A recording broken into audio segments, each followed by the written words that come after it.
আসসালামু আলাইকুম সবাইকে।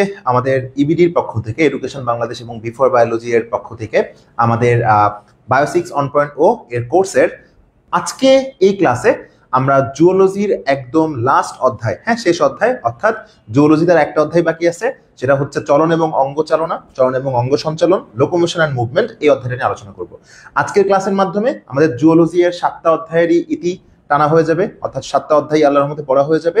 এরপরে আমরা আসলে বোটানি শুরু করবো, ইনশাল্লাহ। সো আজকে ক্লাসের মাধ্যমে আমরা যে অধ্যায়টা শুরু করবো সেই অধ্যায়টার নাম হচ্ছে লোকোমোশন অ্যান্ড মুভমেন্ট। এই অধ্যায়ে আমরা বেশ কয়েকটা টপিক আসলে আলোচনা করব কম বেশি করে। তার মধ্যে প্রথম যে টপিকটা নিয়ে আমরা আসলে আলোচনা করব সেই টপিকটার নাম হচ্ছে লিভার। ক্লিয়ার? তাহলে আমরা আজকে এই অধ্যায়ের প্রথম যে টপিকটা নিয়ে আলোচনা করব সেই টপিকটার নাম হচ্ছে লিভার। কি বলো? লিভার। তাহলে আজকে আমরা প্রথম যে কোন টপিকটা নিয়ে আলোচনা করব, প্রথম যে টপিকটা নিয়ে আলোচনা করব সেই টপিকটার নাম হচ্ছে লিভার। লিভার, দেখো লিভার। তো যখনই আমি লিভার নামটা লিখে ফেললাম, তোমাদের অনেকের মনে একটা কনফিউশন ক্রিয়েট হতে পারে যে লিভার মানে তো আসলে যকৃত। আমরা এটা পরিপাক এবং শোষণ অধ্যায়ে পড়েছি, লিভার মানে যকৃত। বাট আসলে কিন্তু লিভার মানে যকৃত নয়। লিভার মানে তোমরা যে যকৃত জানো তার বানান আলাদা। আর আমরা এই যে লিভারটা পড়তেছি, এই লিভারটা আমরা পড়তেছি জুওলজির 7ম অধ্যায়ে, জুওলজি 7 অর্থাৎ চলন এবং অঙ্গ সঞ্চালন অধ্যায়ে। তো এইখানকার লিভার কিন্তু আলাদা। তাহলে তোমরা প্রথমে আমাকে প্রশ্ন করতে পারো যে ভাইয়া এই লিভারটা আসলে কোন লিভার? তাহলে সহজে তোমাদেরকে আমি বলি, লিভার দেখো বানান কিন্তু দুইটা, একটা হচ্ছে LIVER এবং আরেকটা যে লিভার আছে সেই লিভারটা হচ্ছে LEVER। এই দুইটা লিভার তোমরা ইন্টারমিডিয়েটে সাধারণত পেয়ে থাকো। তাহলে উচ্চারণ কিন্তু বাংলায় দুইটাই কিন্তু লিভার, অর্থাৎ আমি উপরে যে বানানটা লিখেছি এটাই কিন্তু উচ্চারণে দুইটার ক্ষেত্রে উচ্চারণ। বাট আলটিমেটলি দুইটা অধ্যায়ে দুইটা লিভার ইংরেজি বানানে যেটা আলাদা তোমাদেরকে দেখালাম, একটাতে আছে LIVER, একটাতে আছে LEVER। এই দুটা লিভার কিন্তু আলাদা।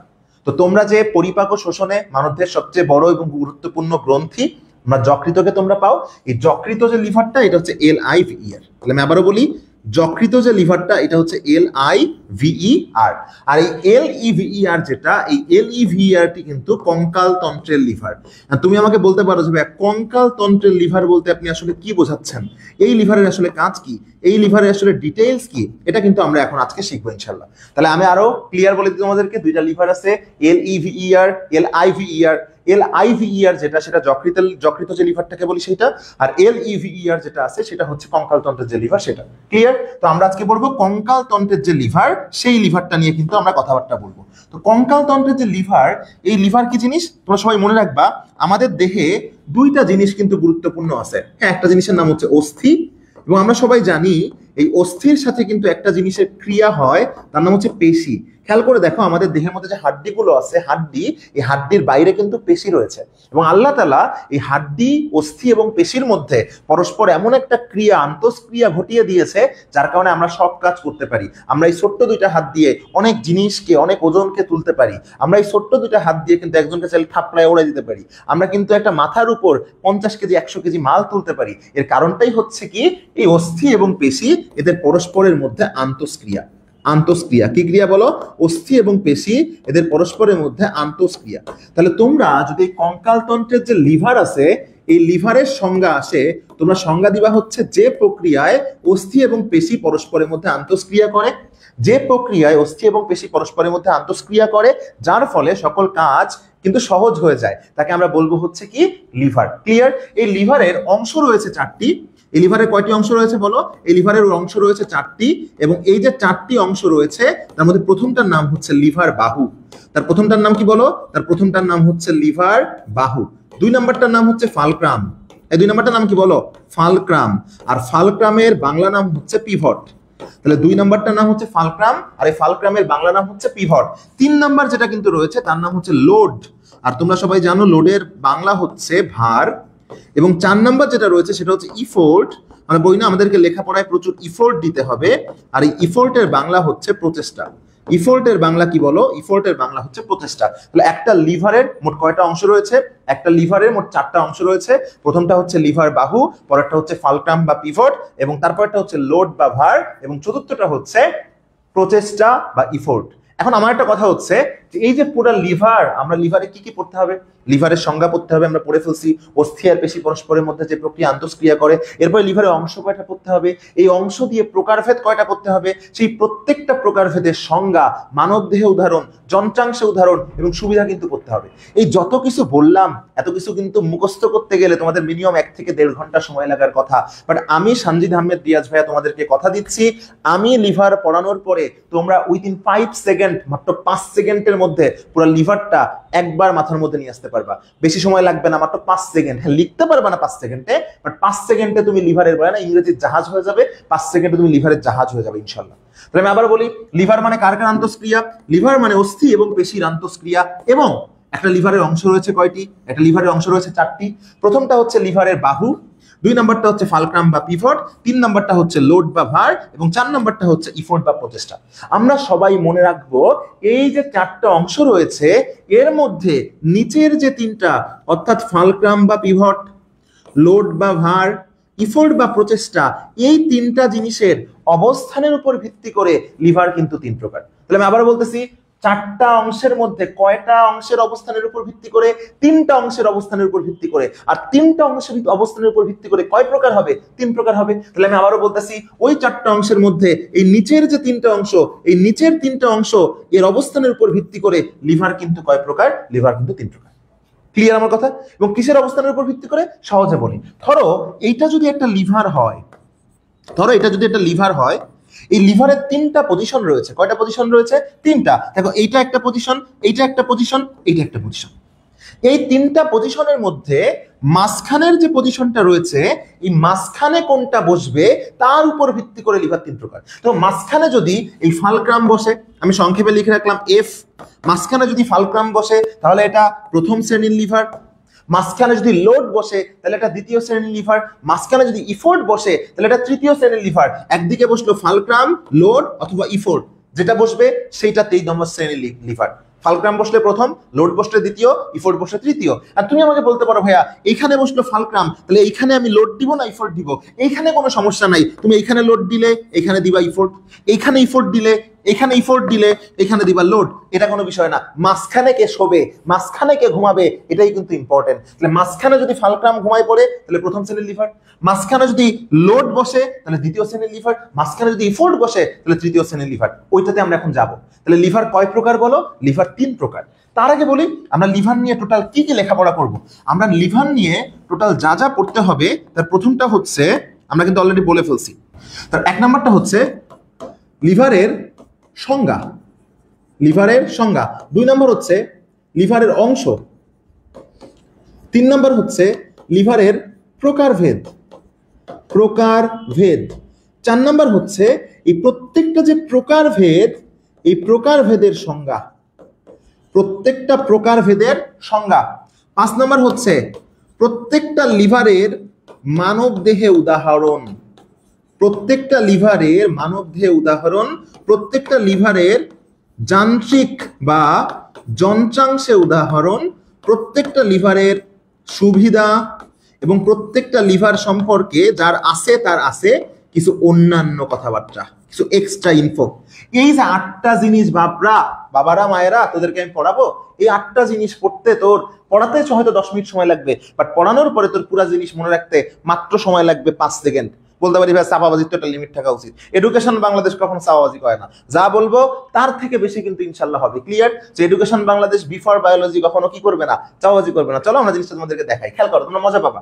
প্রত্যেকটা জিনিস পড়া হয়ে যাবে ইনশাল্লাহ। খেয়াল করো, তোমরা শুধু আমার সাথে কি করবা, আমার সাথে তোমরা অংশগ্রহণ করবা। কিছু বোঝার দরকার নাই, কিছু বোঝার দরকার নেই, খালি অংশগ্রহণ করো। তোমরা কিভাবে বলবো আমার সাথে, দেখো এইভাবে বলবা। দেখো আমার সাথে জাস্ট বলো 1 2 3, 1 2 3, 1 2 3, 1 2 3, 1 2 3। যে কোনো ছাগলে আমরা বলতে পারবো ইনশাল্লাহ 1 2 3, 1 2 3। তাহলে খেয়াল করো 1 2 3 দিয়ে তুমি আসলে কি পড়লা, 1 2 3 দিয়ে তুমি পড়লা আসলে লিভারের প্রকারভেদ। তাহলে লিভার কয় প্রকার, 3 প্রকার। 1 2 3 মানে কি, 1 মানে কি প্রথম না দ্বিতীয়, প্রথম, তাহলে প্রথম শ্রেণীর লিভার। 2 মানে কি দ্বিতীয় শ্রেণীর লিভার। 3 মানে কি তৃতীয় শ্রেণীর লিভার। এইবার আমাদের পড়তে হবে কি বলো, সংজ্ঞা। সংজ্ঞা আমার সাথে তোমরা বলো, বলো FLE, FLE কি বলবো, 1 2 3 FLE। ভাই বলতে পারো ভাই FLE দিয়ে কেমনে সংজ্ঞা হলো ভাই, এফএলএ দিয়েই বাবা সংজ্ঞা হবে। আরে বাবুরে, সংজ্ঞা হবে কিসের মাধ্যমে? সংজ্ঞা হবে কোনটা মাঝে থাকে সেইটা যদি তুমি জানো, তাহলে তুমি সংজ্ঞা এর বাপ হয়ে যাবা।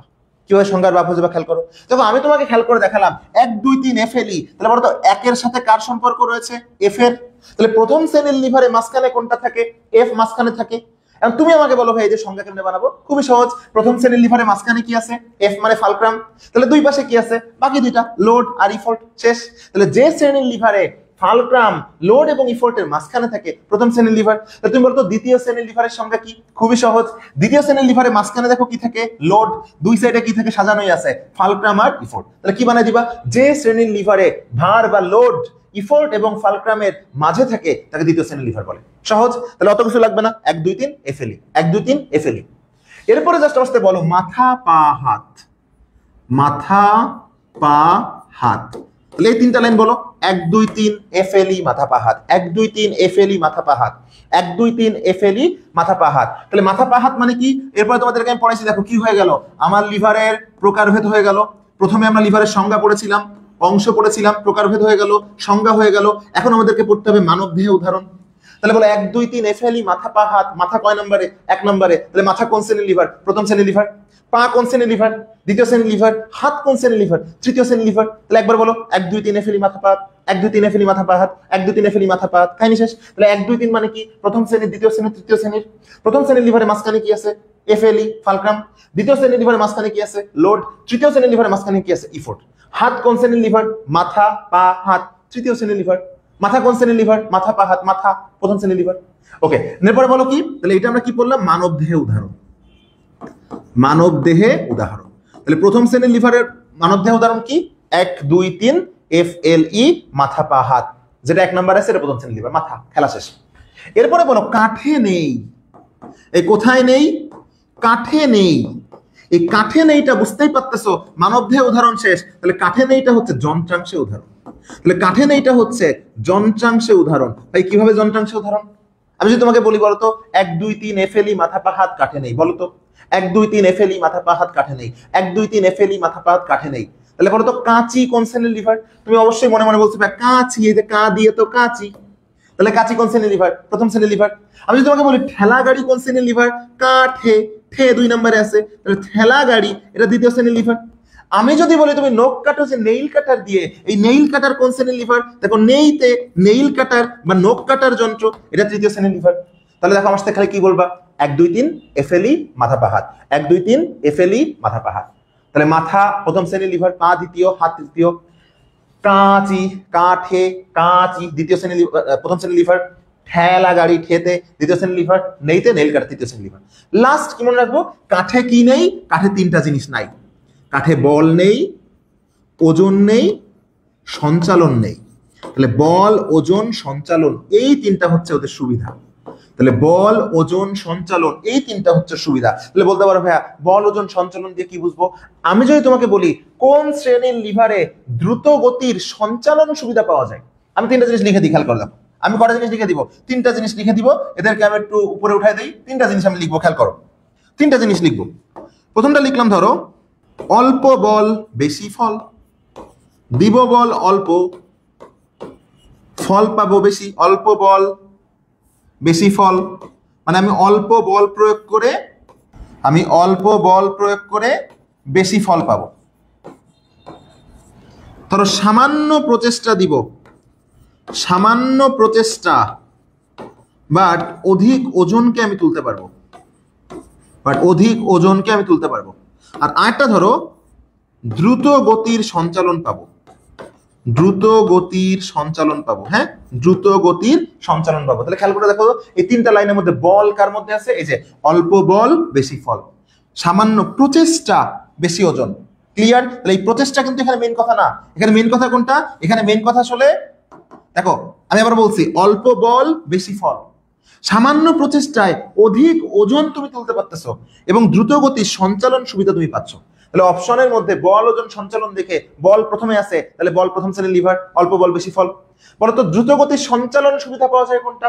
সঞ্চালন 3 নম্বরটা আছে, তাহলে তৃতীয় শ্রেণীর লিভার। এবং সামান্য প্রচেষ্টায় বেশি ওজন তুলতে পারবে কোনটা? ওজন 2 নম্বরে আছে, এটা হচ্ছে দ্বিতীয় শ্রেণীর লিভার। তাহলে পুরো লিভারটা দেখো পড়তে আমার কতটুকু সময় লাগবে? আমার সাথে একবার বলো, কি বলবা? 1 2 3 এফএলই মাথা পা হাত কাঠে নেই বলজন সঞ্চালন। 1 2 3 এফএলই মাথা পা হাত, 1 2 3 এফএলই মাথা পা হাত, একবার আসতে বলো, যে কেউ পারবা। 1 2 3 এফএলই মাথা পা হাত কাঠে নেই, কি নাই? বলজন সঞ্চালন। 1 2 3 এফএলই মাথা পা হাত কাঠে নেই, কি নেই? বলজন সঞ্চালন। এখন খেয়াল করে দেখো 1 2 3 মানে কি? এটা প্রথম শ্রেণীর লিভার, আমি নিচের দিকে নিয়ে আসি। 1 2 3 মানে কি? 1 2 3 মানে হচ্ছে এটা প্রথম শ্রেণীর লিভার, দ্বিতীয় শ্রেণীর লিভার, তৃতীয় শ্রেণীর লিভার। সংজ্ঞা যেটা মাঝখানে থেকে ওই অনুযায়ী সংজ্ঞা, প্রথম শ্রেণীর লিভারের মাঝখানে থেকে এফ ফালক্রাম, দ্বিতীয় শ্রেণীর লিভারের মাঝখানে থেকে লোড, তৃতীয় শ্রেণীর লিভারের মাঝখানে থেকে ইফোর্ট। মাথা পা হাত, তাহলে প্রথম শ্রেণীর লিভারের উদাহরণ মাথা, দ্বিতীয় শ্রেণীর পা, তৃতীয় শ্রেণীর হাত। কাঠে নেই, তাহলে কাঁচি প্রথম শ্রেণীর লিভার, ঠেলাগাড়ি দ্বিতীয় শ্রেণীর লিভার, নেইল কাটা তৃতীয় শ্রেণীর লিভার। অল্প বলে বেশি ফল পাবো কোন শ্রেণীর লিভারে? প্রথম শ্রেণীর লিভারে। দ্রুতগতির সঞ্চালন পাবো কোন শ্রেণীর লিভারে? দ্বিতীয় শ্রেণীর লিভারে। অবশ্যই না। দ্রুতগতির সঞ্চালন, সঞ্চালন দেখো কোথায় আছে, এই দেখো সঞ্চালন দেখো কোথায় আছে, সঞ্চালন কিন্তু 3 নম্বরে আছে। তাহলে সঞ্চালন যেহেতু 3 নম্বরে আছে, তাহলে দ্রুতগতির সঞ্চালন সুবিধা পাবো কোন শ্রেণীর লিভারে? তৃতীয় শ্রেণীর লিভারে। আর সামান্য প্রচেষ্টায় বেশি ওজনকে তুলতে পারবো, এটা আমি কোন শ্রেণীর লিভারে তুলতে পারবো? এটা আমি তুলতে পারবো হচ্ছে দ্বিতীয় শ্রেণীর লিভারে। তাহলে দেখো পুরো জিনিসটা বলতে কি লাগে, 1 2 3 1 সেকেন্ড, এফএলই 2 সেকেন্ড, মাথা পা হাত 3 সেকেন্ড, কাঠে নেই 4 সেকেন্ড, বলজন সঞ্চালন 5 সেকেন্ড। তাহলে মাত্র 5 সেকেন্ডে পুরো লিভার তুমি কিন্তু মাথার মধ্যে নিয়ে আসতে পারবা। কিভাবে? তোমার 5 সেকেন্ডও লাগবে না, এভাবে বলো 1 2 3 এফএলই মাথা হাত কাঠে নেই বলজন সঞ্চালন, 1 2 3 এফএলই মাথা হাত কাঠে নেই বলজন সঞ্চালন, 1 2 3 এফএলই মাথা হাত কাঠে নেই বলজন সঞ্চালন। যত প্র্যাকটিস করবে তাড়াতাড়ি পারবা। 1 2 3 এফএলই মাথা হাত কাঠে নেই বলজন সঞ্চালন, আমি যা বলবো আমি বলি তাও বুঝবা যে ঠিক বলছি, কারণ প্র্যাকটিস। তাহলে তুমি এটা বলতে লাগতেছে 5 সেকেন্ড, লিখতে লাগতেছে কত সময়? প্রথমে লিখলা লিভারের সংজ্ঞা, অস্থি পেশির আন্তঃক্রিয়া। এরপর লিখলা 4টা অংশ, লিভার বাহু, ফালক্রাম বা পিভট, লোড বা ভার, ইফোর্ট বা প্রচেষ্টা। এরপরে লিখলা কয় প্রকার? 3 প্রকার। প্রথম শ্রেণীর লিভার, দ্বিতীয় শ্রেণীর লিভার, তৃতীয় শ্রেণীর লিভার। প্রথম শ্রেণীর লিভারের সংজ্ঞা কি? ফালক্রাম মাঝখানে, বাকি দুটো দুই পাশে। দ্বিতীয় শ্রেণীর লিভারের সংজ্ঞা কি? লোড মাঝখানে, বাকি দুটো দুই পাশে। তৃতীয় শ্রেণীর লিভারের সংজ্ঞা কি? ইফোর্ট মাঝখানে, বাকি দুটো দুই পাশে। প্রথম শ্রেণীর লিভারে মানবদেহ উদাহরণ মাথা, যন্ত্রাংশ উদাহরণ কাঁচি। দ্বিতীয় শ্রেণীর লিভারে মানবদেহ উদাহরণ পা, যন্ত্রাংশ উদাহরণ ঠেলাগাড়ি। তৃতীয় শ্রেণীর লিভারে মানবদেহ উদাহরণ হচ্ছে তোমার কি? মানবদেহ উদাহরণ হচ্ছে হাত এবং যন্ত্রাংশ উদাহরণ হচ্ছে নেল কাটার। দ্রুতগতির সঞ্চালন পাওয়া যায় তৃতীয় শ্রেণীর লিভারে, অল্প বলে বেশি ফল প্রথম শ্রেণীর লিভার, সামান্য প্রচেষ্টায় বেশি ওজন হচ্ছে দ্বিতীয় শ্রেণীর লিভার। ঘটনা শেষ, খেলা শেষ। একটা কথা মনে রাখবো সবাই আমরা, সেই কথা কোনটা? যে এই যে জিনিসগুলো তোমাদেরকে আমি পড়ালাম, এগুলো রিটেনে আসলেও তুমি কিন্তু ইনশাল্লাহ পারবা। আরেকটা কথা কি, অন্যান্য কোনটা? খালি অন্যান্য মনে রাখবা, এই প্রথম শ্রেণীর লিভার এটা হচ্ছে দুর্লভ, এটা খুব কম পাওয়া যায়। আর সবচেয়ে বেশি পাওয়া যায় কোনটা? প্রথমটা যদি সবচেয়ে কম পাওয়া যায়, তাহলে সবচেয়ে বেশি পাওয়া যায় কোনটা? এই যে তৃতীয় শ্রেণীর লিভার। তাহলে সবচেয়ে বেশি পাওয়া যায়, সবচেয়ে বেশি পাওয়া যায় কোন শ্রেণীর লিভার? তৃতীয় শ্রেণীর লিভার। অন্যান্য কথা শেষ। তাহলে প্রথমটা কেমনে মনে রাখবো? মাথা কেটে ফেললে তুমি বাঁচবা না, বাট হাতেরটা কেটে ফেললে তুমি বাঁচবা। তাহলে সবচেয়ে দুর্লভ কোনটা? প্রথম শ্রেণীর লিভার। আর সবচেয়ে বেশি পাওয়া যায় কোনটা? তৃতীয় শ্রেণীর লিভার। তাহলে পুরা লিভার আমার পড়তে কিন্তু 5 সেকেন্ড লাগবে। কেন? 1 2 3 এফএলই মাথা পা হাত কাঠে নেই বলজন সঞ্চালন।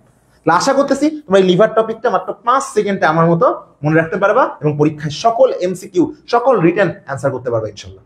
এখন আমরা যে টপিকটা নিয়ে আলোচনা করব, সেই টপিকটা হচ্ছে সংকোচন ও প্রসারণ পেশি। তাহলে এখন আমরা কঙ্কালতন্ত্রের যে ইম্পর্টেন্ট টপিকটা নিয়ে আলোচনা করব, সেটা হচ্ছে কি কি পেশি বলো? সংকোচন ও প্রসারণ পেশি। সংকোচন ও প্রসারণ পেশি। তো আমরা আসলে এখন পেশি নিয়ে আলোচনা করব। এর মধ্যে 3 ধরনের পেশি তোমরা সবচেয়ে বেশি লেখাপড়া করেছো, 9 10 থেকে কি জীবনের শুরু থেকে লেখাপড়া করতেছো? ঐচ্ছিক পেশি, অনৈচ্ছিক পেশি, হৃদপেশি। আমরা সেই ঐচ্ছিক পেশি, অনৈচ্ছিক পেশি, হৃদপেশি নিয়ে কথা বলবো, গল্পে গল্পে তোমাদেরকে মনে রাখাই দিব ইনশাল্লাহ। বাট যেগুলো নিয়ে কথা বলা আসলে হয় না, সেগুলো আসলে সংকোচন এবং প্রসারণ পেশি। যেগুলো নিয়ে কথাবার্তা হয় না, সেগুলো হচ্ছে কি? সংকোচন এবং প্রসারণ পেশি। তো আমরা চলো সংকোচন এবং প্রসারণ পেশি পড়বো। তো আমরা সবাই জানি সংকোচন প্রসারণ পেশি অবশ্যই আমাদের 2টা জায়গায় থাকে। একটা হচ্ছে আমাদের হাতে থাকে, একটা হচ্ছে আমাদের পায়ে থাকে। একটা হচ্ছে আমাদের হাতে থাকে, একটা হচ্ছে আমাদের পায়ে থাকে। তাহলে আমরা সংকোচন প্রসারণ পেশি পড়বো কার কার? হাতের এবং পায়ের। প্রথমে আমরা কার পড়বো? প্রথমে আমরা পড়বো যার কেউ নাই তার হাত আছে, সবাই জানো। তাহলে হাত নিয়ে লেখাপড়া করবো প্রথমে। ক্লিয়ার? হাতের এই সংকোচন এবং প্রসারণ পেশি আমরা একটা চার্টের মাধ্যমে কিন্তু ইনশাআল্লাহ মনে রাখবো। সেই চার্টটা কি? প্রথমে আমরা লিখবো হাতের কি পেশি? হাতের সংকোচন পেশি। তাই প্রথমে আমরা লিখবো সংকোচন পেশি, এরপরে আমরা লিখবো কিন্তু প্রসারণ পেশি। প্রথমে আমরা লিখবো সংকোচন পেশি এবং এরপরে আমরা লিখবো প্রসারণ পেশি। সবাই মনে রাখবা, এই সংকোচন প্রসারণ পেশি 2টা নাম আছে। একটা নাম হচ্ছে বাইসেপস এবং একটা নাম হচ্ছে ট্রাইসেপস। একটা নাম হচ্ছে বাইসেপস এবং একটা নাম হচ্ছে ট্রাইসেপস। বাই মানে কি? তোমরা সবাই জানো বাই মানে হচ্ছে 2 এবং ট্রাই মানে কি? তোমরা সবাই জানো ট্রাই মানে হচ্ছে 3। এই সেপস কথাটা আসছে সেফালন থেকে। সেফালন, সেফালন মানে আমাদের মস্তিষ্ক। সেফালন মানে আমাদের মস্তিষ্ক। তো এখানে হাতের সাথে আসলে মস্তিষ্ক বোঝাচ্ছে না, মস্তিষ্কর বাংলা মাথা, মাথা বোঝাচ্ছে। তাহলে একটা পেশির আসলে দুইটা মাথা আছে, এমনি মনে রাখবা একটা পেশির তিনটা মাথা আছে, ওই মাথা না কিন্তু। বগুড়ায় যাদের বাড়ি দেখবা 4 মাথা 7 মাথা এরকম বলি না, এটা জায়গার নাম 4 মাথা, মানে কেউ 4টা মাথা, মাথা মানে কিন্তু এই মাথায় বোঝায় তা না, অংশ। হ্যাঁ, অংশ, ক্লিয়ার, 4টা অংশ। এখন দেখো যেটা বলতেছিলাম, খেয়াল করো, আমরা এখন যেটা বলতেছিলাম সংকোচন আর প্রসারণের মধ্যে একটার নাম হবে বাইসেপস, একটার নাম হবে ট্রাইসেপস। আমরা কিভাবে মনে রাখবো কোনটা বাইসেপস এবং কোনটা ট্রাইসেপস? মনে রাখার টেকনিকটা বলে দিই তোমাদেরকে। সংকোচন আর প্রসারণের মধ্যে তোমরা মনে রাখবা প্রসারণে সবসময় বেশি সময় লাগে, প্রসারণে সবসময় বেশি সময় লাগে। তোমরা এটা শিখেছো যখন তুমি রক্ত সঞ্চালন করেছো, তোমরা দেখেছো কিন্তু সিস্টল এবং ডায়াস্টল, ডায়াস্টল মানে প্রসারণ, ডায়াস্টলে বেশি সময় লাগছে। খাঁটি বাংলা একটা উদাহরণ দিয়ে তোমাদেরকে মনে রাখাই দেই, একটা বেলুনকে যদি তুমি ফুলায় বড় করো ওটা হচ্ছে বেলুনের প্রসারণ, একটা বেলুনকে যদি তুমি ফুলায় বড় করো ওটা বেলুনের প্রসারণ। ওই প্রসারণ করতে সময় লাগবে অনেক বেশি, আর আমি যদি ফাটায় দেই, সংকোচন করে দেই, কয়েক সেকেন্ড সময় লাগবে, 1 সেকেন্ড সময় লাগবে। তাহলে ফুলায় বড় করলাম, প্রসারিত করলাম, বেশি সময় লাগে। ক্লিয়ার আমার কথা? তাহলে প্রসারণে লাগে বেশি সময়, সংকোচন লাগে কম সময়। তাহলে প্রসারণ বেশি, সংকোচন কম। তুমি আমাকে বলো 3 এবং 2 কোনটা বেশি? 3 এবং 2 কোনটা বেশি? 3 বেশি। আর ট্রাইসেপস মানে কি? ট্রাইসেপসে 3 আছে, তাহলে প্রসারণ বেশি, তাহলে প্রসারণ পেশির নাম কি হবে? ট্রাইসেপস। তাহলে প্রসারণ পেশির নাম কি হবে? ট্রাইসেপস। সংকোচন কম, এখানে কম কোনটা? 2, তাহলে সংকোচন পেশির নাম কি বলো? বাইসেপস। তাহলে আমরা হাতের সংকোচন এবং প্রসারণ পেশি পড়তেছি, সংকোচন পেশি বাইসেপস, প্রসারণ পেশি ট্রাইসেপস। ক্লিয়ার? এখন তোমরা জিনিস খেয়াল করে দেখো তো, আমাদের হাত যদি পুষ্পার মতো এরকম হতো, এরম করে আমাদেরকে এরম করে বাঁকায় না, যে আমরা তো হাত নড়বেই না, কোনোভাবে ফ্লেক্সিবল হবে না।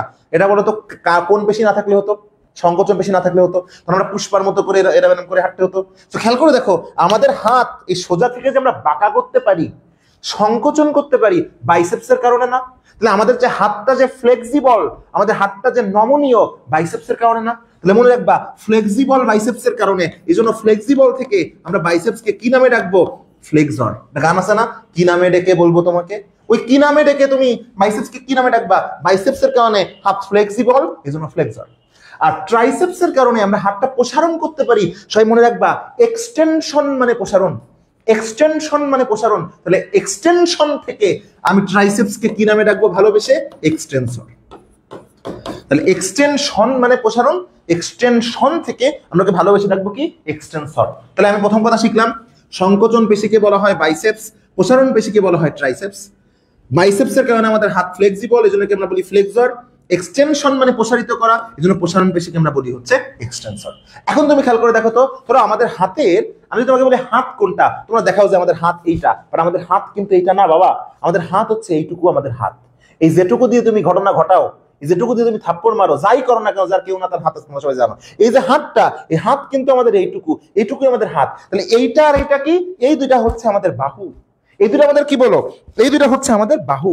এটা নিচের দিকে আছে, এটা নিম্ন বাহু, এটা উপরের দিকে আছে, এটা উর্ধ্ব বাহু। নিম্ন বাহু, উর্ধ্ব বাহু, হাত, হাত, নিম্ন বাহু, উর্ধ্ব বাহু। ক্লিয়ার আমার কথা? এখন তুমি চিন্তা করে দেখো তো, বাইসেপসটা আসলে কি? নিম্ন বাহুকে উর্ধ্ব বাহুর নিকটে নিয়ে আসে না, নাকি দূরে নিয়ে যায়? নিম্ন বাহুকে উর্ধ্ব বাহুর নিকটে নিয়ে আসে কে? বাইসেপস। দূরে নিয়ে যায় কে? ট্রাইসেপস। নিকটে নিয়ে আসে কে? বাইসেপস। দূরে নিয়ে যায় কে? ট্রাইসেপস। তাহলে আমরা লিখে ফেলি, বাইসেপস বা সংকোচন পেশি নিম্ন বাহুকে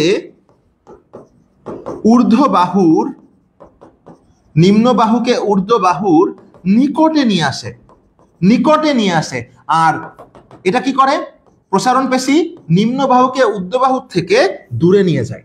তাহলে প্রসারণ পেশি কি করে? নিম্ন বাহুকে ঊর্ধ্ব বাহুর থেকে দূরে নিয়ে যায়। তাহলে বলো, নিম্ন বাহুকে ঊর্ধ্ব বাহুর নিকটে আনতে বা কাছাকাছি আনতে সাহায্য করে কে? Flexor, flexible, biceps. দূরে নিয়ে যায় কে? ট্রাইসেপস। তাহলে নিম্ন বাহুকে ঊর্ধ্ব বাহুর নিকটে আনে বাইসেপস, নিম্ন বাহুকে ঊর্ধ্ব বাহুর থেকে দূরে নিয়ে যায় হচ্ছে ট্রাইসেপস। মনে থাকবে আমার কথা? এখন তুমি চিন্তা করে দেখো তো, তোমরা ওকে, এখন তোমরা খেয়াল করে দেখো, এই যে নিম্ন বাহু এবং এই যে ঊর্ধ্ব বাহু, এর মাঝখানে একটা জয়েন্ট আছে না? এই জয়েন্টটা খেয়াল করো তো, এই নিম্ন বাহু এবং ঊর্ধ্ব বাহুর মাঝখানে যে জয়েন্টটা আছে, এই জয়েন্টটাকে আমরা বলি সন্ধি। এই যে কোনো জায়গায় মিল ঘটলে আমরা সন্ধি বলি না? আমরা বলি না, আজ আকাশের সাথে আমি সন্ধি করেছি, মেঘেরই জেলখানায় তোকে বন্দি করেছি। এখানে শুনছো না? তাহলে সন্ধি মানে মিলন। নিম্ন বাহু আর ঊর্ধ্ব বাহু যেখানে মিলন ঘটেছে, এই মিলনটাই হচ্ছে সন্ধি। আর এই সন্ধির কারণে এখানে দেখো একটা কোণ তৈরি হচ্ছে, কোণ, কোণ, এটাকে আমরা বলি সন্ধি কোণ।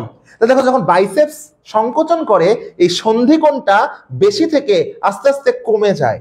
আর যখন এই ট্রাইসেপসটা প্রসারণ করে তখন সন্ধিকোণটা দেখো একদম 180 ডিগ্রি হয়ে যায়, বেড়ে যায়। আর দেখো আস্তে আস্তে সংকোচন হচ্ছে 90, আরো কমে যাচ্ছে, আরো কম। তাহলে সন্ধিকোণ কমায় কে? সন্ধিকোণ কমায় বাইসেপস। তাহলে সন্ধিকোণ কমায় কে? সন্ধিকোণ কমায় বাইসেপস। আমি আবার বলতেছি, সন্ধিকোণ কমায় বাইসেপস, সন্ধিকোণ বাড়ায় কে? ট্রাইসেপস। সন্ধিকোণ কমায় কে? বাইসেপস, সন্ধিকোণ বাড়ায় কে? ট্রাইসেপস। ঘটনা শেষ। বলো কোনটা ফ্লেক্সর? বাইসেপস। কোনটা এক্সটেনসর? ট্রাইসেপস। কোনটা সংকোচন? বাইসেপস। কোনটা প্রসারণ? ট্রাইসেপস। নিম্নবাহুকে ঊর্ধ্ববাহু থেকে দূরে নিয়ে যায় কে? ট্রাইসেপস। কাছে নিয়ে আসে কে? বাইসেপস। সন্ধিকোণ কমায় কে? বাইসেপস। বাড়ায় কে? ট্রাইসেপস।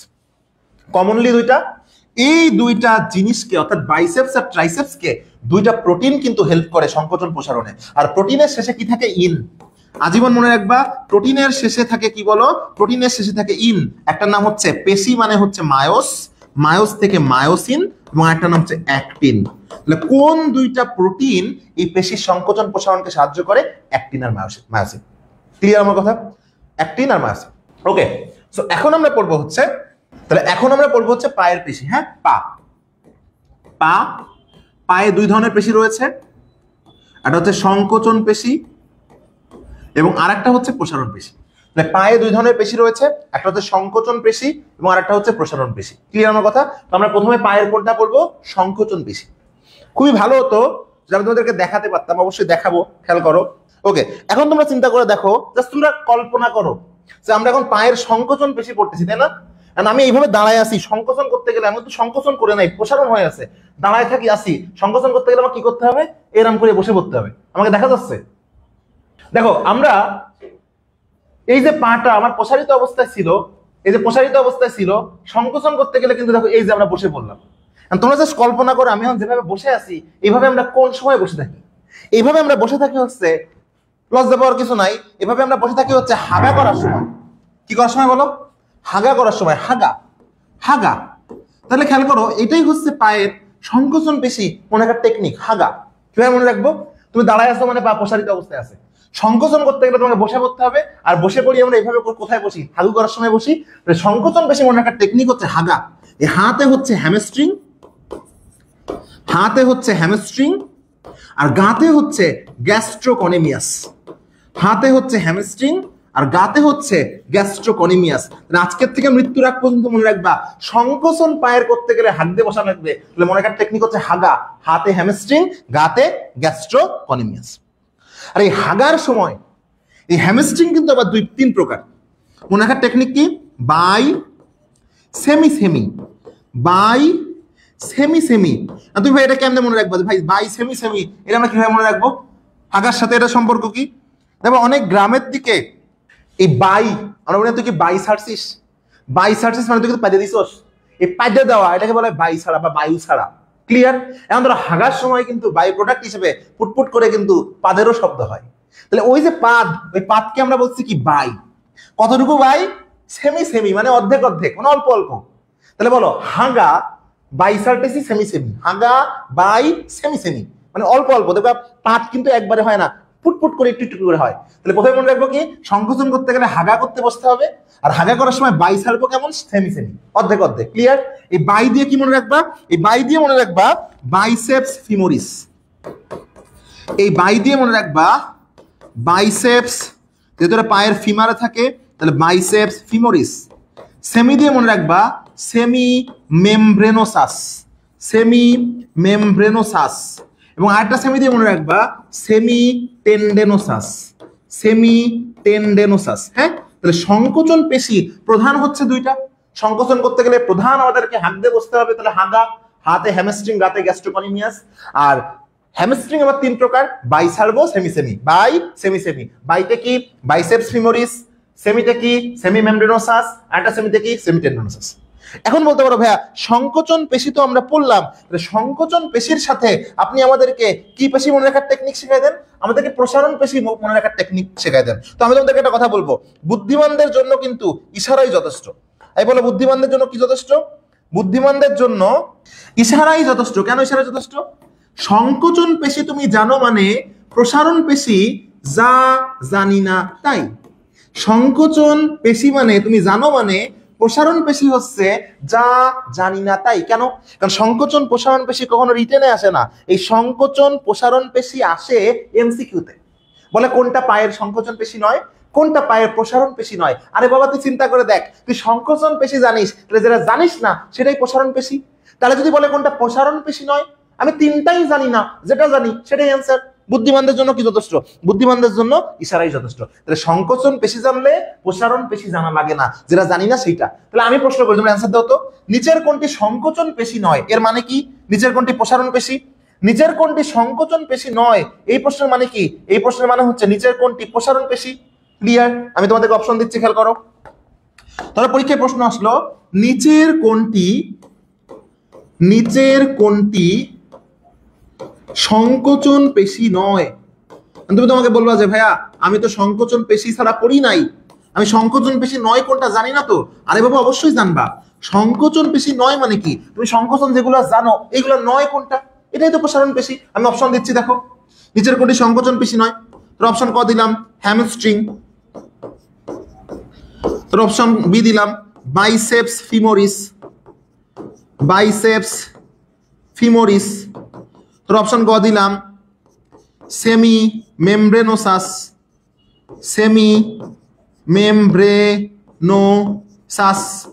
তোর অপশন ঘ দিলাম হচ্ছে আমি ভ্যাস্টাস মিডিয়ালিস। তুমি খেয়াল করে দেখো তো, এর মধ্যে তুমি সংকোচন পেশিতে কার কার নাম শুনছো? তুমি হ্যামস্ট্রিং এর নাম শুনছো, বাইসেপস ফিমোরিসের নাম শুনছো, সেমি মেমব্রেনোসাসের নাম শুনছো। তাহলে অ্যান্সার কোনটা হবে? অ্যান্সার হবে কোনটা? এই ভ্যাস্টাস মিডিয়ালিস। এটা কি নয়? এটা সংকোচন পেশি নয়।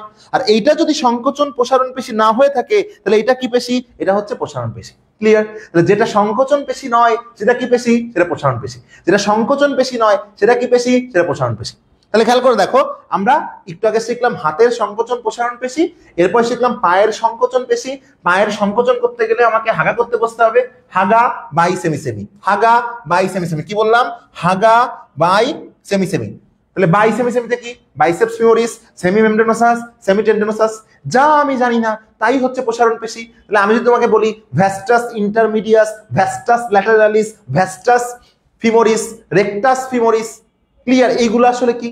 কথার কথা, এইগুলো হচ্ছে প্রসারণ পেশি। কারণ এইগুলা তুমি জানো না, তাহলে যা তুমি জানো না তাই হচ্ছে কি? তাই হচ্ছে প্রসারণ পেশি। মনে থাকবে? তাহলে যা জানি না তাই হচ্ছে প্রসারণ পেশি।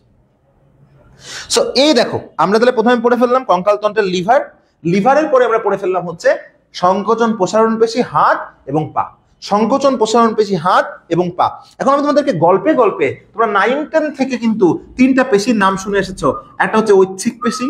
সো এখন আমরা গল্পে তোমাদেরকে তিনটা পেশির সম্পর্কে জানাবো, বেশি লিখবো না, কারণ এই পেশি সম্পর্কে তোমরা 9-10-এও পড়েছো। একটা হচ্ছে ঐচ্ছিক পেশি, একটা হচ্ছে অনৈচ্ছিক পেশি এবং একটা হচ্ছে হৃদ পেশি। একটা হচ্ছে ঐচ্ছিক পেশি, একটা হচ্ছে অনৈচ্ছিক পেশি এবং একটা হচ্ছে হৃদ পেশি। এই তিনটা পেশির মধ্যে কিন্তু পার্থক্য আমাদেরকে গল্পে শিখতে হবে। এই ঐচ্ছিক পেশি মানে কি? যে পেশি আমি ইচ্ছা মতো নাড়াচাড়া করতে পারি এটা হচ্ছে ঐচ্ছিক পেশি। যে পেশি আমি ইচ্ছা মতো নাড়াচাড়া করতে পারি না সেটা হচ্ছে অনৈচ্ছিক পেশি। আর হৃদ পেশিটাও কিন্তু তোমার ইচ্ছাধীন নয়, ওইটাও কিন্তু অনৈচ্ছিক পেশি। তাহলে খেয়াল করে দেখো তো, আমরা যদি বলি প্রকৃতি, কার প্রকৃতি কেমন? খেয়াল করো, কার প্রকৃতি কেমন? ঐচ্ছিক পেশির প্রকৃতি ঐচ্ছিক, মানে কি? আমরা ইচ্ছা মতো নাড়াচাড়া করতে পারবো। অনৈচ্ছিক পেশির প্রকৃতি, তুমি কি ইচ্ছা মতো নাড়াচাড়া করাইতে পারবা না, তাহলে এর প্রকৃতি অনৈচ্ছিক। হৃদ পেশিও কিন্তু তুমি ইচ্ছা মতো নাড়াচাড়া করতে পারবা না, তাহলে এর প্রকৃতিও কিন্তু কি? অনৈচ্ছিক। তাহলে ঐচ্ছিক পেশি, অনৈচ্ছিক পেশি এবং হৃদ পেশি, যেটা আমাদের ইচ্ছাধীন সেটা ঐচ্ছিক পেশি, যেটা ইচ্ছাধীন নয় সেটা অনৈচ্ছিক পেশি। ক্লিয়ার? এবার আমরা উদাহরণ দেখো, আমাদের হাতের ও পায়ের পেশি কি? হাত ও পায়ের পেশি আমরা নাড়াচাড়া করতে পারি, তাহলে ঐচ্ছিক পেশি। বিভিন্ন নালী, জরায়ু নালী, এই নালী সেই নালী, পরিপাক নালী, পাকস্থলীর মধ্যে ধরো যে পেরিসালসিস ঘটায় যেসব নালী, এসব কিন্তু আমরা ইচ্ছা মতো নাড়াচাড়া করতে পারি না, সেটা অনৈচ্ছিক পেশি। আর যদি আমি তোমাকে বলি হৃৎপিণ্ডের মায়োকার্ডিয়াম কোনটা, এই হৃৎপিণ্ডের মায়োকার্ডিয়াম কোনটা, তাহলে মায়োকার্ডিয়াম হচ্ছে অবশ্যই হৃৎপেশি। তাহলে মায়োকার্ডিয়াম, হৃৎপেশি, বিভিন্ন নালী, এই বিভিন্ন নালী কিন্তু অনৈচ্ছিক পেশি। এবং আমাদের হাত এবং পায়ের পেশি, হাত এবং পা, এই বাদে তিনটা জিনিস দেখো আমরা নাড়াইতে পারি। আমরা চোখ নাড়াইতে পারি। 2 নম্বর হচ্ছে জিহ্বা, দেখো আমরা জিহ্বাকে কিন্তু নাড়াচাড়া করতে পারি। এবং আমাদের যে গলবিল, এই গলবিলও কিন্তু আমরা নাড়াচাড়া করতে পারি। তাহলে চোখ, জিহ্বা, গলবিল এরাও কিন্তু ঐচ্ছিক পেশি। অন্ন নালী, পরিপাক নালী, জনন নালী, রেচন নালী, এই নালী সেই নালী, এগুলো অনৈচ্ছিক পেশি। আর হৃৎপিণ্ডের মায়োকার্ডিয়াম কি? হৃৎপিণ্ডের মায়োকার্ডিয়াম হচ্ছে হৃৎপেশি। তো এইভাবে করে কিন্তু তোমরা দেখবা সবগুলো মনে রাখতে পারবা। কোন পেশি দ্রুত দ্রুত নড়াচড়া করা যায়? ঐচ্ছিক পেশি। কোনটা ধীরে ধীরে চলে পেটের মধ্যে? অনৈচ্ছিক পেশি। কোনটা পরিমিত এবং ছন্দময়? হৃৎপেশি। যে দ্রুত চলাচল করে শক্তি বেশি লাগে, নিউক্লিয়াস বেশি লাগে, তাহলে কান নিউক্লিয়াস অসংখ্য, ঐচ্ছিক পেশি। কান নিউক্লিয়াস একটা করে, অনৈচ্ছিক পেশি আর হৃৎপেশি। দেখো যাদের নিউক্লিয়াস থেকে একটাই, সে অবশ্যই কোথায় অবস্থান করবে? সে অবস্থান করবে কেন্দ্রে। তাহলে কার কার নিউক্লিয়াস কেন্দ্রে অবস্থান করে? অনৈচ্ছিক পেশি আর হৃৎপেশি। আর যার নিউক্লিয়াস অসংখ্য, সে কিন্তু কেন্দ্রে একটা কেমনে অবস্থান করবে? সে থাকবে পরিধির দিকে। তাহলে এই যে পরিমিত, ছন্দময়, কোনোটা ধীর, কোনোটা দ্রুত, এই যে জিনিসগুলো তোমরা 9-10 পড়ছো, তোমাদের এইচডব্লিউ থাকবে কি? তোমাদের এইচডব্লিউ থাকবে হচ্ছে এই তিনটা পেশির মধ্যে তোমরা পার্থক্য তৈরি করবা। তোমাদের এইচডব্লিউ কি থাকবে? এই তিনটা পেশির মধ্যে তোমরা পার্থক্য তৈরি করবা, এবং অবশ্যই আমাদের ইবিডির যে গ্রুপ রয়েছে এডুকেশন বাংলাদেশের, সেই গ্রুপে তোমরা এটা পোস্ট করবা। ক্লিয়ার? ওকে, তাহলে তোমাদের এইচডব্লিউ কি দিলাম? তোমাদের এইচডব্লিউ দিলাম ঐচ্ছিক পেশি, অনৈচ্ছিক পেশি, হৃৎপেশি পার্থক্য। এখন আমরা যে টপিকটা পড়বো সেই টপিকটার নাম হচ্ছে একটি আদর্শ কশেরুকার গঠন। ক্লিয়ার? এটা কিন্তু প্রায়ই ইন্টারমিডিয়েট পরীক্ষায় আসে। একটি আদর্শ কশেরুকার গঠন। একটি আদর্শ কশেরুকার গঠন। এইটা একটা কার্টুন চিত্রের মাধ্যমে তোমাদেরকে এমন ভাবে বোঝাই দিব, এর অংশ, এর সম্পর্কে তুমি জীবনে ইনশাল্লাহ ভুলবা না। তাহলে আমরা এখন পড়বো কি? আমরা এখন পড়বো হচ্ছে একটি আদর্শ কশেরুকার গঠন। আগে বলি কশেরুকা কি জিনিস। তোমরা সবাই জানো আমাদের মেরুদণ্ডের অস্থিকে বলা হয় ভার্টিব্রা, আর ভার্টিব্রাকে বাংলায় বলে কশেরুকা। তাহলে আমাদের মেরুদণ্ডের যে অস্থি রয়েছে সেই অস্থির নামই হচ্ছে কশেরুকা। আমরা জানি আমাদের মোট 33টা কশেরুকা রয়েছে, যেটা পরিণত বয়সে 26 বছর বয়সে যে 26টাতে পরিণত হয়। ক্লিয়ার আমার কথা? এই 33টা কশেরুকার মধ্যে আদর্শ কশেরুকা ধরা হয় যারা আমাদের বুকে, আমাদের বক্ষ দেশে থাকে। তাহলে আমরা তাকে বলবো কি দেশীয় কশেরুকা? বক্ষ দেশীয় কশেরুকা।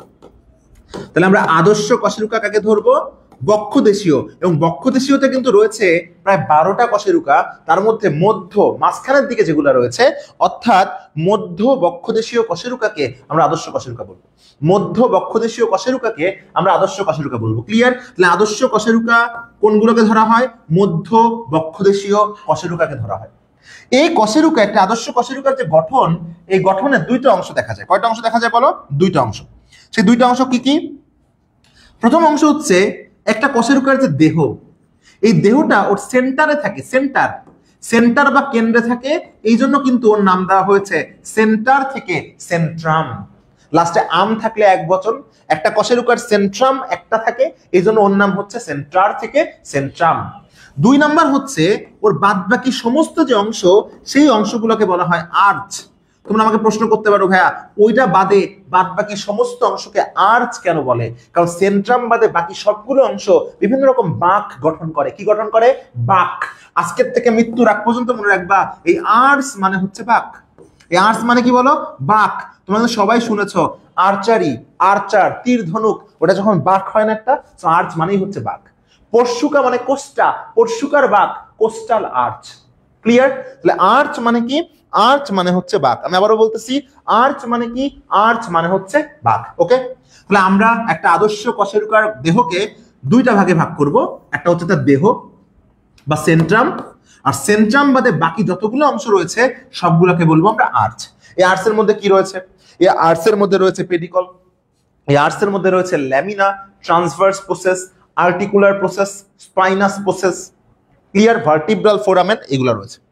তো যত কিছু রয়েছে সেটা মনে রাখতে পারবো আমরা একটা কার্টুন চিত্রের মাধ্যমে। খেয়াল করো, তোমরা ধরে নাও এই যে তোমরা বড় অংশটা দেখতেছো, এটাই হচ্ছে আমাদের কশেরুকার দেহ বা সেন্ট্রাম। তোমরা অবশ্যই বাসার থেকে মূল চিত্রটা আঁকা প্র্যাকটিস করবা, ওটা তোমাদের এইচডব্লিউ। আর আমি এখন তোমাদেরকে যে চিত্র দিয়ে শেখাচ্ছি, তোমাদের শেষ সময়ে তুমি সবগুলো অংশ কি কি লিখবা এটা অ্যাটলিস্ট মনে রাখতে পারো, এই জন্য একটা কার্টুন চিত্র। ক্লিয়ার? এটা হচ্ছে সেন্ট্রাম। সেন্ট্রামের ঠিক উপরে ভার্টিব্রার যে ছিদ্র, মনে রাখবা ফোরামেন মানে ছিদ্র, ফোরামেন মানে ছিদ্র। তাহলে ভার্টিব্রা এর ছিদ্র ভার্টিব্রাল ফোরামেন, ভার্টিব্রা এর ছিদ্র ভার্টিব্রাল ফোরামেন। তাহলে ভিএফ মানে কি বলো? ভিএফ মানে হচ্ছে ভার্টিব্রাল ফোরামেন। তাহলে ভিএফ মানে কি বলো? ভিএফ মানে হচ্ছে ভার্টিব্রাল ফোরামেন।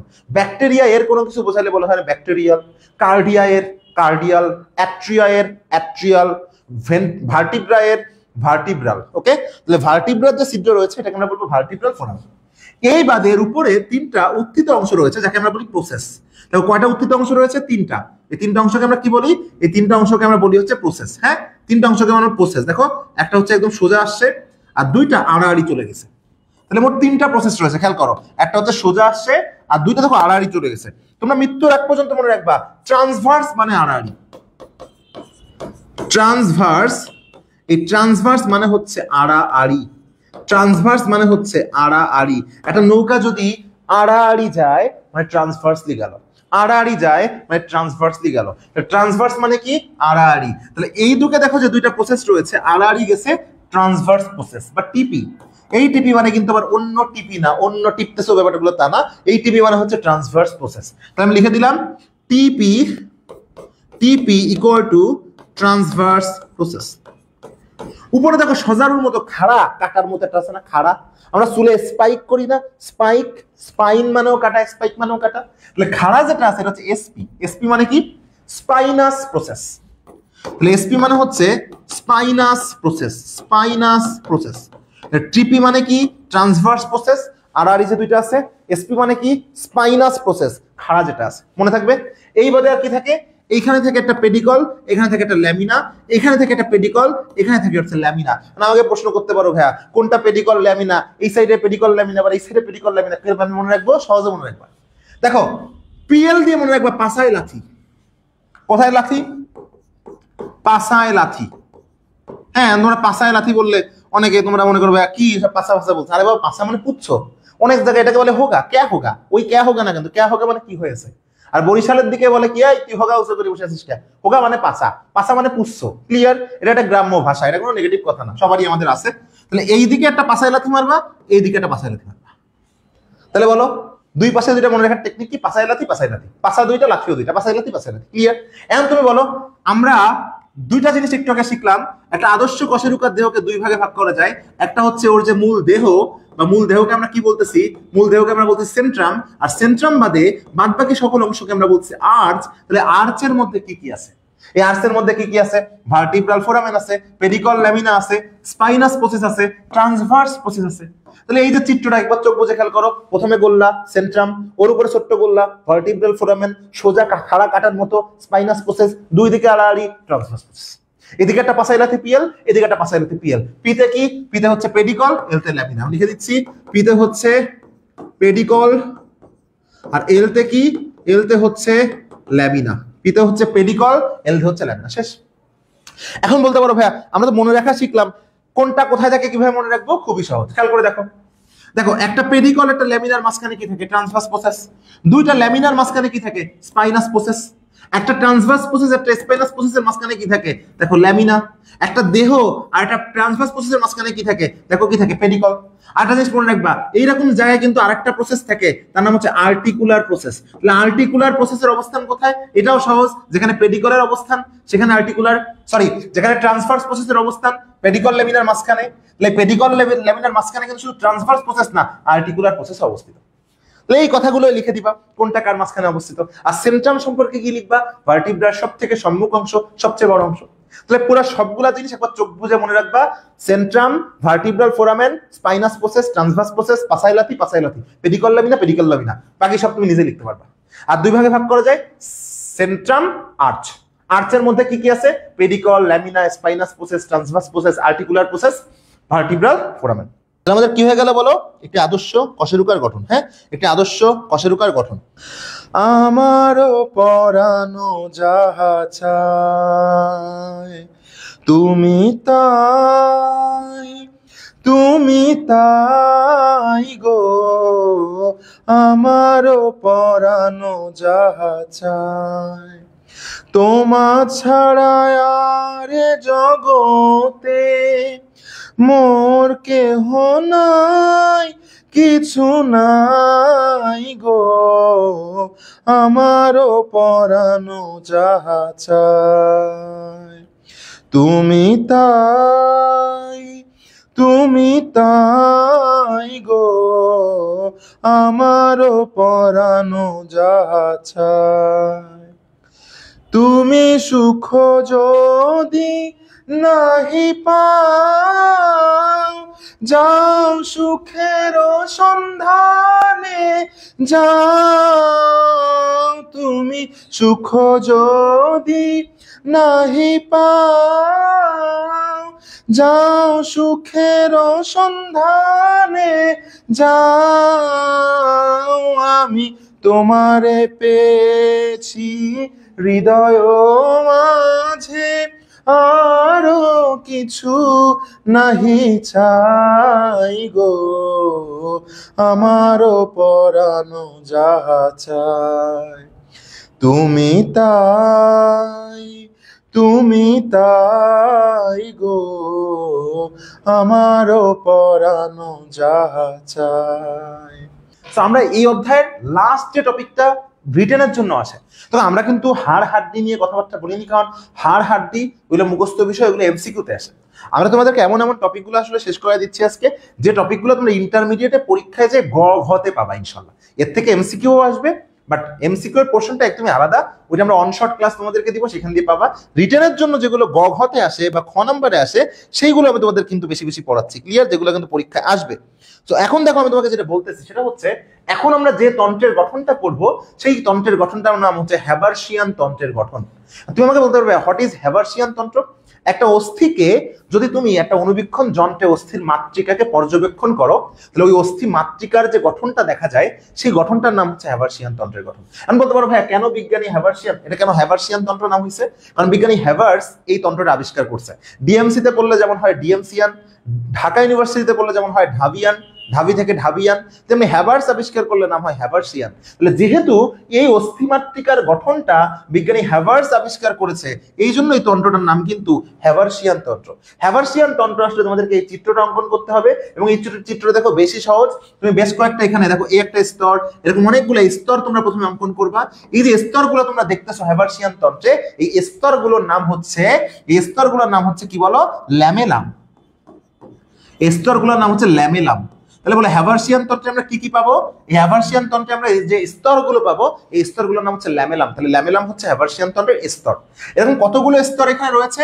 5 থেকে 15টা স্তর কিন্তু থাকতে পারে। তাহলে পরীক্ষায় তোমরা যে আঁকবা, মিনিমাম 5টা স্তর আঁকার চেষ্টা করবা। তাহলে হ্যাবার্সিয়ান তন্ত্রে আমরা যে স্তরগুলো পাবো, যে অনেকগুলো স্তর পাবো, এই স্তরগুলোকে আমরা কি নামে ডাকবো?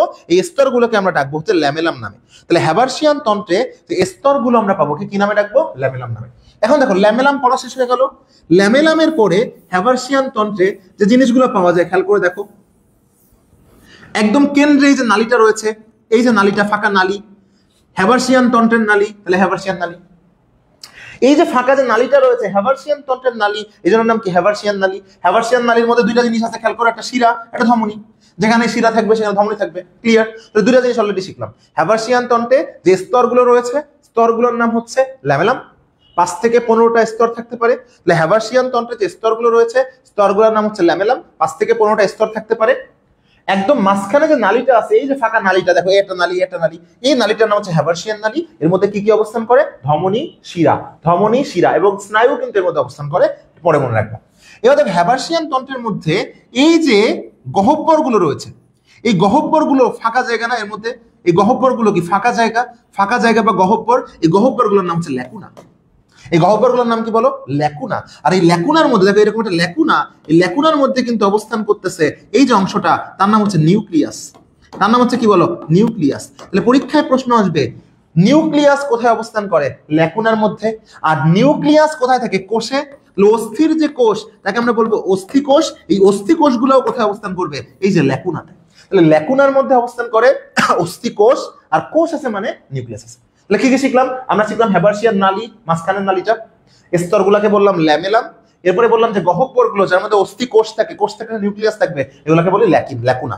আর ল্যাকুনার চারিপাশে দেখো এই যে তেলাপোকা তিড়িং বিড়িং যে অংশগুলো বের হয়েছে, এই অংশগুলোর নাম হচ্ছে ক্যানালিকুলি। কি কুলি বলো? ক্যানালিকুলি। তাহলে সূক্ষ্ম নালিকাগুলোর নাম কি? Canaliculi, clear? তাহলে হ্যাবার্সিয়ান তন্ত্র কি জিনিস? একটা অস্থি মাতৃকাকে যদি আমরা অনুবীক্ষণ যন্ত্রের নিচে পর্যবেক্ষণ করি, যে তন্ত্রটা পাওয়া যায়, বিজ্ঞানী হ্যাভার্স এটা আবিষ্কার করছে, সেই থেকে নামটা হয়েছে হ্যাবার্সিয়ান তন্ত্র। হ্যাবার্সিয়ান তন্ত্রের ছবিটা প্রথমে তোমরা এঁকে দিবা ইনশাল্লাহ। এরপরে কি কি লিখবা, কি কি অংশ রয়েছে লিখবা। ক্যানালিকুলি আছে, ল্যাকুনা আছে, ল্যামেলাম আছে, হ্যাঁ। তারপরে আরো কি আছে বলো? মাঝখানে হ্যাবার্সিয়ান নালী আছে। প্রত্যেকটা সম্পর্কে কি লিখবা? হ্যাভার্সিয়ান নালীর মধ্যে লিখবা এর মধ্যে ধমনী শিরা অবস্থান করে, ধমনী শিরা অবস্থান করে। ক্যানালিকুলির মধ্যে লিখবা ল্যাকুনার চারপাশ দিয়ে যে সূক্ষ্ম নালিকা বের হয়। ল্যাকুনার মধ্যে কি লিখবা? এর মধ্যে অস্থি কোষ আছে, কোষ থাকলে নিউক্লিয়াস আছে। ল্যামেলাম সম্পর্কে কি লিখবা? 5 থেকে 15টা স্তর রয়েছে। এই কথাগুলো লিখলে কিন্তু 3 3 4 4 তুমি ইনশাআল্লাহ পেয়ে যাবে। আরেকটা কথা মনে রাখবা, এই যে একটা হ্যাভার্সিয়ান নালী, এখানে আরেকটা হ্যাভার্সিয়ান নালী, আরেকটা হ্যাভার্সিয়ান নালী, আরেকটা হ্যাভার্সিয়ান নালী তৈরি করলে যে কেন্দ্রীয় একটা নালী তৈরি হয়, এর নাম হচ্ছে ভক্সম্যান নালী। ভক্সম্যান নালী কি নালী? ভক্সম্যান নালী। এই তো হয়ে গেল হ্যাভার্সিয়ান তন্ত্রের গঠন সম্পর্কে। তো তোমাদেরকে আমি আরেকবার বলে দিই, এই অধ্যায়ে তোমরা কি কি রিটেনের জন্য পড়বা। এই অধ্যায়ে তোমরা রিটেনের জন্য পড়বা হচ্ছে লিভার, লিভার তন্ত্র যেটা পড়িয়েছি, সংকোচন প্রসারণ পেশি হাত ও পা, ওইখানে একটা টপিক আছে পেশি টান দেয়, পেশি কি দেয়? টান দেয়, ধাক্কা দেয় না। এরপরে পড়বা হচ্ছে হ্যাভার্সিয়ান তন্ত্রের গঠন, আদর্শ কশেরুকার গঠন, ঐচ্ছিক পেশি অনৈচ্ছিক পেশি হৃদপেশির পার্থক্য। এই জিনিসগুলো পড়লে ইনশাল্লাহ এই অধ্যায় থেকে তোমার রিটেনে যে প্রশ্ন আসবে তুমি সকল প্রশ্নের খুবই সুন্দর অ্যান্সার করতে পারবে। আরেকটা কথা বলে দিই, সেই কথাটা হচ্ছে তুমি যদি এমসিকিউ পোর্শনটা তুমি পড়তে চাও তাহলে ওই যে অস্থি 206টা অস্থি রয়েছে এগুলো মনে রাখতে হবে। তো এটা নিয়ে তোমাদের চিন্তা নাই, আমরা ইবিডি থেকেই তোমাদেরকে এমসিকিউ এর জন্য অনশট দিব, তখন তোমরা এটা ইনশাআল্লাহ আলোচনা করব, তোমরা পারবা। এর আগে তোমরা এই অধ্যায়গুলো ক্লাস করতে থাকো, আমরা নেক্সট দিন বোর্ডা নিতে চলে যাবো, ইনশাআল্লাহ তোমাদের সকল অধ্যায় সমস্যা সমাধান হয়ে যাবে।